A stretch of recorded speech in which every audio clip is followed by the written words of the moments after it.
No, thank you, not today. Hey up. Welcome. Mate, that was absolutely seamless acting. Welcome everyone to a new video. Yeah, come through. Hey, so basically, I haven't been uploading like too many videos recently on YouTube, and there's a few reasons for that. Some of them I've gone into, some of them I haven't, but one of the things that it definitely isn't because, and something that people have been asking me is because like, am I cycling less now, and am I not doing as much riding and training? And to be honest, it's the complete opposite. Like I think right now I'm probably riding and training more than I have ever done before in the past.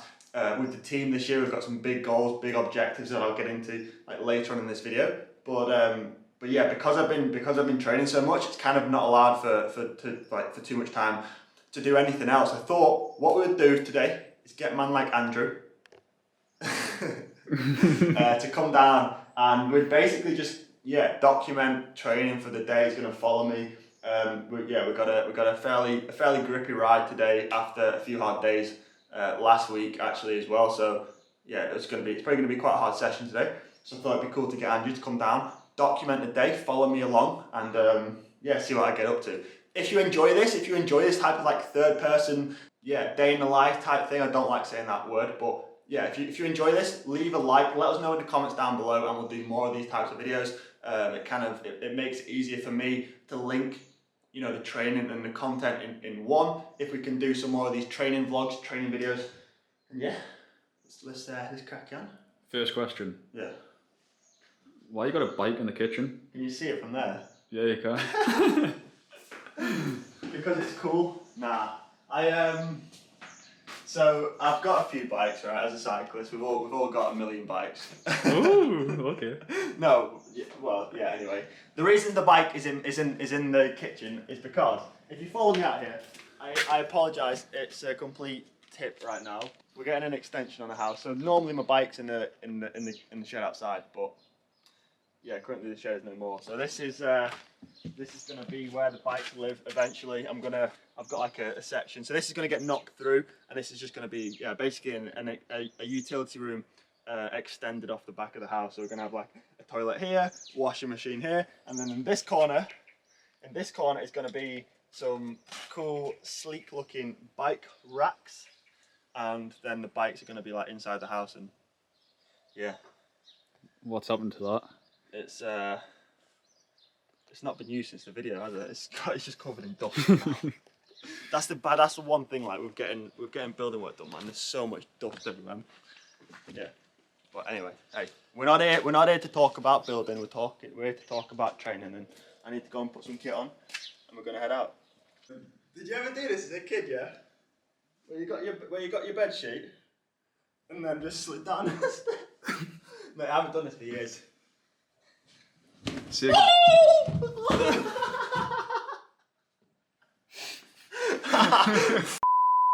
Yeah, say goodbye to those goals from now on. Ooh, probably not the best thing to do pre-training, but it's a good little warm-up. Gets the adrenaline going.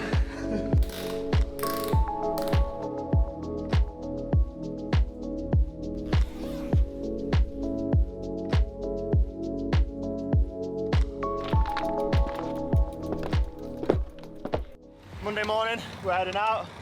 I'm pretty tired today. I did 18 hours and 19 hours last week, so a little bit of fatigue in the legs, but we're heading out for 2 hours today. I got basically a threshold session of some like 4-minute threshold efforts. So we're gonna head out to a local climb at Ashurst Beacon, and yeah, man, hopefully we don't crack. But I'm gonna be super fast today because I forgot to wash my kit, so I got to train in my skin suit. I'm that guy today. But hey, it don't matter. The sun's out, that's the main thing.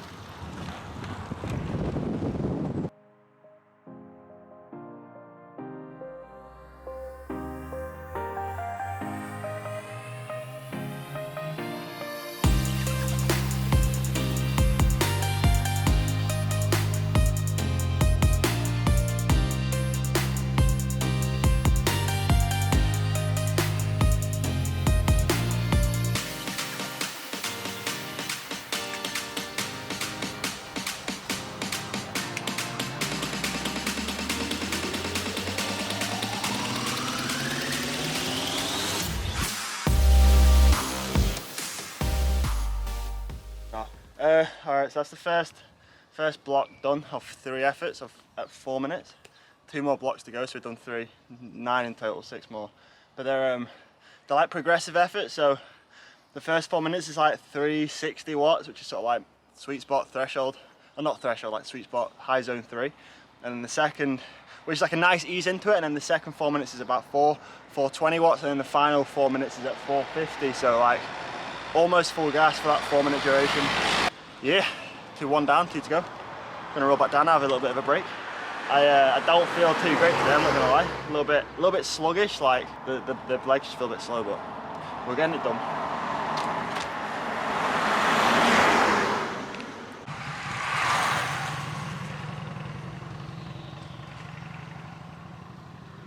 Alright, so that's session number 1 of the day done, 2 hours on the legs. Session number 2, we're going to do a bit of a skills session, a little bit of crit training for the tour series that's coming up. Just going to do 100 laps of the dining room.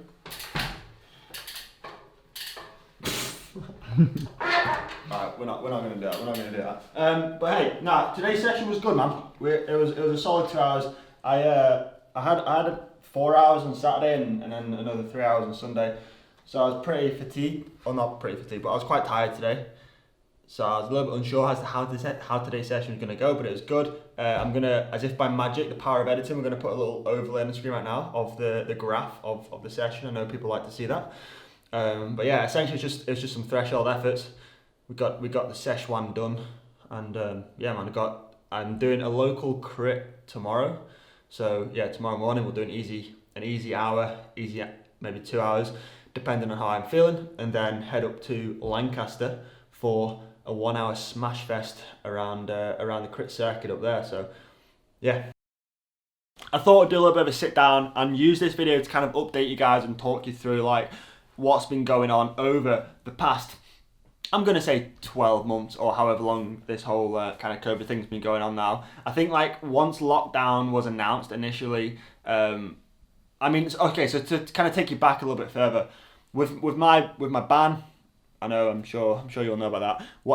With everything that happened after that, and when I was actually unbanned, that weekend was the same weekend that kind of COVID hit and everything got cancelled. So yeah, prior to my first race of the season, which was about a month ago now, I hadn't raced a bike. I hadn't done any sort of competitive sport since, yeah, like well over 16 months prior. So yeah, it was a bit of a weird time through lockdown. Once everything got cancelled, I kind of lost my head a little bit, and I didn't really do any training at all. I kind of didn't really ride my bike, to be honest, for about 3 months. So yeah, it's kind of the back end of 2020 when the new team got announced with Ribble, you know, and that's when I kind of found my motivation a little bit again and found a little bit of just drive to train and to get fit again. So I think I'd say from New Year, from like the 1st of January to now, which we're kind of at the start or middle of June right now, it's been a good 6 months of training, and it probably took about 3 or 4 months to just get any sort of fitness back. It was like a long road back to fitness. I put on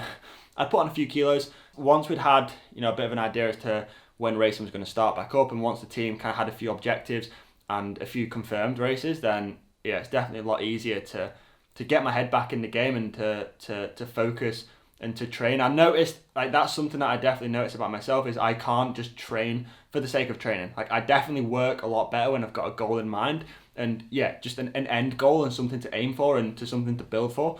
I definitely work a lot better doing that. We're about a month into the season now. As a team, I've done one kind of biggish race with the team, and that was the Tour of Estonia, which is a UCI 2.1.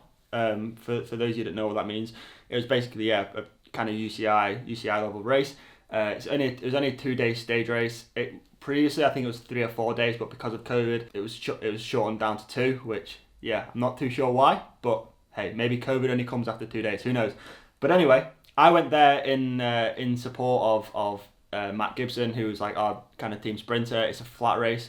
So yeah, my kind of job there was to just ride on the front and control the breakaway, and yeah, just be in support of Matt if he needs, you know, I needed to go back to the car to get some bottles, I would do that. And yeah, you're kind of there to look after them. So yeah, you put their priority before yours. Saturday, the first stage 1, I just spent a day, I probably spent about 2 hours in total on the front of the bunch, just riding, controlling the breakaway, bringing it back. That was yeah, I did my job. I think the team were happy. And then day 2 was a bit more of a technical circuit around the town, and it went over like the finish climb was a cobbled climb. It's about 300 meters from bottom to top, and these were like proper cobbles. I'm not talking the little cobbles we've got in the UK. These were these were cobbles. These were cobbles. Like there was people getting lost in between the cobbles, and I think they're still there to this day. Nah, but they were big cobbles anyway. And I ended up puncturing. I was feeling really good. The bunch had whittled down. It was almost like a kermesse. It was 16 laps of a 10k circuit around this town every time we come up this climb, and I was feeling good. It kind of suited me, those short punchy climbs. The bunch had whittled down to I'd say about 30 or 40 at this stage. It was about 60k to go. As I come through the finish, I punctured, and you can see right now from the video that's playing on screen, I'm on the radio shouting that I punctured. But just the way the circuit was and how technical it was, I was unable to get a spare wheel. And even if I was able to get a spare wheel, then there was no chance I was getting back into the race. So that was my day done, sadly. I feel like I could have done something or been there more for my teammates, but nature or luck was against me that day. But yeah, I guess that's racing, and that's one of the things. So coming up now, we've got a few more objectives with the team. There's not a massive amount of racing in the UK. What we do have though is the Tour Series, which is definitely something I want to target this year after getting second at Durham a couple of years ago now. That's definitely something, yeah, that's kind of one of my main focuses of this season, but also a lot more international stuff. So I think at the end of this month, the team's going to be racing the Tour of Bulgaria, which hopefully, fingers crossed, I make the selection for the team. And then, yeah, kind of later on in the season, I think the big goal for everyone on a UK team, and especially on my team, Ribble Weltite, is the Tour of Britain. You know, we're a team of like 14 riders, I think, in total, and only six go to the Tour of Britain. So yeah, it's going to be quite a hard selection. Obviously, I want to be selected for that race, but so does everyone else. So yeah, we'll see what happens with that. But yeah, I mean, having the Tour of Britain at the end of the season is definitely a huge like motivating factor, and it's something, you know, every single time when I go out on my bike training, I think about the Tour of Britain and racing the Tour of Britain, and it definitely spurs you on when you're doing a hard session or a grim session. It definitely, having that in the back of your mind, yeah, definitely pushes you on a little bit more. So hey, we'll see what happens. So there's a lot of racing between now and then. But yeah, so that's just a bit of an update. It's like what I've been up to, my training, what's coming up. I hope that answers some of your guys' questions. No, I'm not being lazy. I'm training hard. I'm getting my head down. I'm just working, trying to be the best athlete that I can be and be the best teammate that I could be. But yeah, again, if you enjoy this type of video, we can do more of this sort of stuff where Andy joins me for training days. Just let us know in the comments down below. But with that being said, I'll see you in the next one. Peace. If she needs some good, tell her she can hop on. She know I'm the top dog. I know she a hot one. Balenci's on the feet, and you know I got the socks on. She said with my hot sauce, she ain't with no knockoff. See them, we gon' pop off.